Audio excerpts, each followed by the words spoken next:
Magandang gabi. Ito ang mas pinalakas na saksi. Binugbog na nga, pinainom pa ng muriatic acid. Yan po ang kalunos-lunos na sinapit na isang guro na natagpo ang patay sa Bacolod City. Ang suspect, isang estudyante sa kolehiyo. Saksi, si Adrian Priatos ng GMA Regional TV.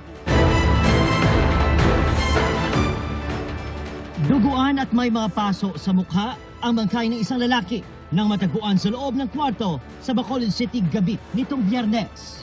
Ang biktima, 38 anyos na guro sa high school. Ayon sa Chief Tanod na isa sa mga unang rumesponde, naabutan pa nila sa loob ng bahay ang suspect.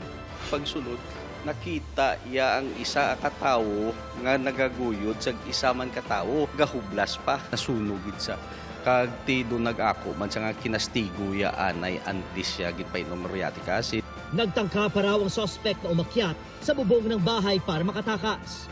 Sulod siya sa CR, kikilagsaka sa sir sa babaw kisame.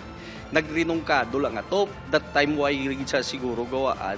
Pagkadugay-dugay, may nawasak naman nga nawasak ang kisame kay ti metal paring. 3 times ang nagsaka sa atop para tadi malagi.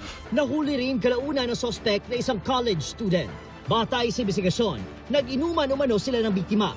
Doon na raw nangutang ng pera ang suspect, bagay na tiniting ng anggulo ng mga pulis. Hindi nagbigay ng pahayag sa news team ang suspect na nahaharap sa reklamong murder.